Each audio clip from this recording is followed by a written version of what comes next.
Hey guys, so the next pass we're going to be looking at is the floating pass slash knee cut that Leander Lowe has made extremely famous within the gi. It works great within that context, but it also will work great here, as this position is very similar to the headquarters. So we're going to be looking at moving into pressure passing now. If you guys have been watching the live rolling that BJJ Fanatics released of Gordon Ryan's guard passing, as well as the podcast that they did, the terms that Gordon uses is loose style passing and tight passing. Now within our system at Island Top Team under Rob Bernacki, we like to talk about movement and pressure based passing, but it's the same thing. So the float is loose passing. I am starting to put pressure on my opponent by dropping my hips onto him, but I haven't actually started moving in on limiting my opponent's movement too much. I want Kevin to be able to move a little bit and give me reactions, and that's what's going to allow me to start working on the passes that we've worked on earlier in this series. As I want to move to pressure passing or tight passing from the loose, it's kind of up to me, and also depending on what kind of feedback my partner's giving me. If he's completely just framing me out and not letting me get anywhere near him, there can be a battle here to fight for an underhook. We're going to be looking to form an underhook with our right arm, the same arm that is stapling over, or the same side as the leg that's stapling over top of his leg.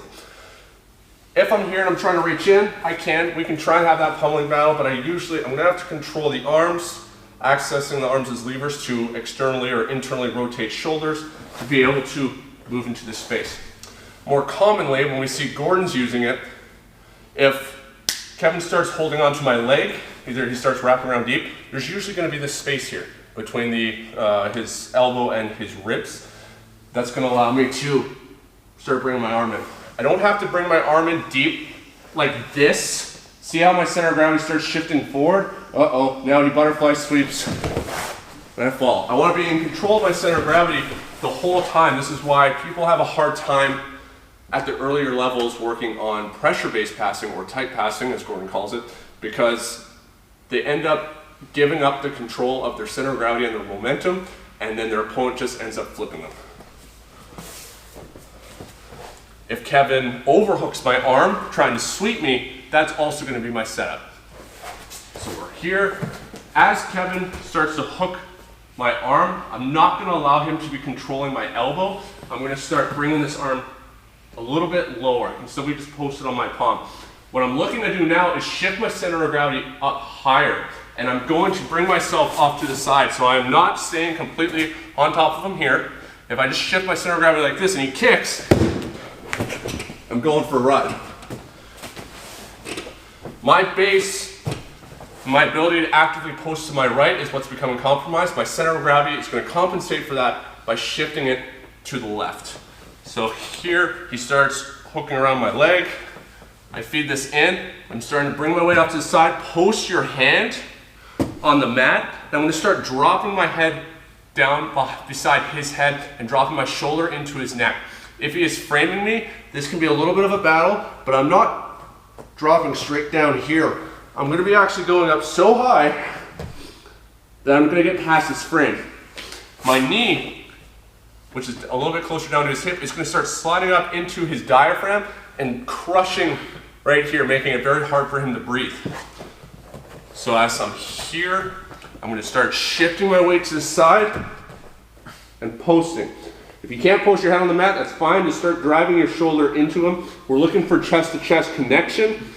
And what I'm looking to do is walking up high to create a bit of a dominant angle to my opponent.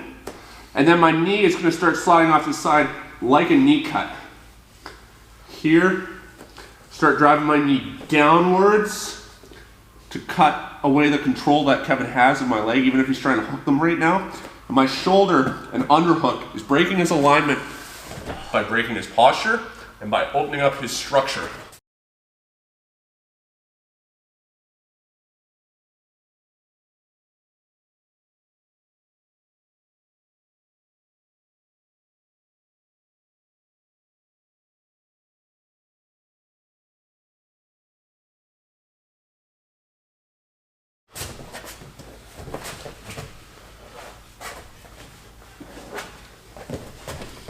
floating, feeling comfortable here. Kevin tries to move me around at all. All he's doing is kicking up and making it easier for me to pass.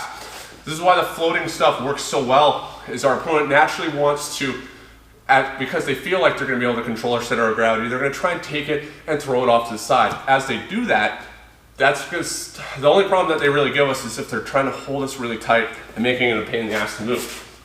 As soon as they try and kick, they give up control, and then we're just going to go through that open space and we're going to pass. So here, Kevin starts overhooking my arm. As soon as he does that, dropping.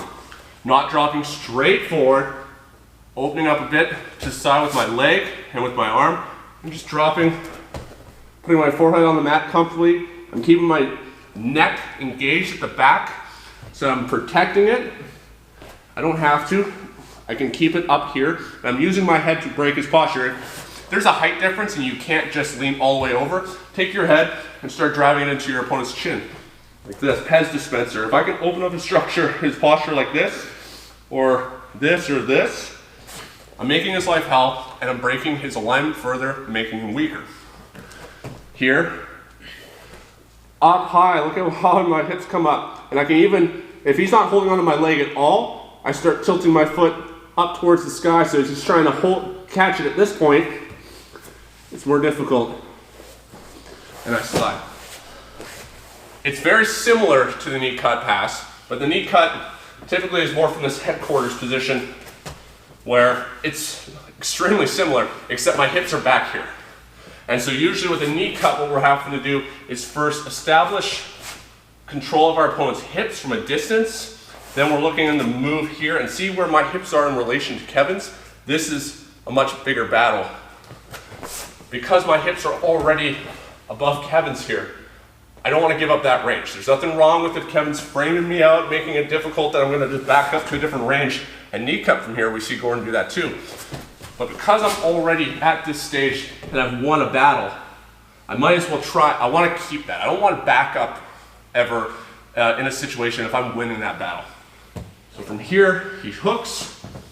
I keep at this range. Post, driving that knee into him, making it really uncomfortable. This is extremely low energy for me. I'm floating here. Kevin can keep moving me around, trying to do anything he can't. I cut. My hip blocks his hip so that he's unable to establish any kind of guard. I already got the underhook, so I'm going to be sealing the pass. Other side.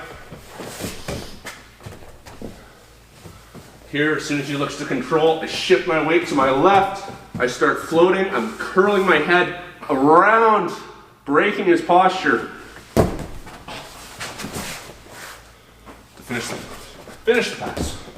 One more.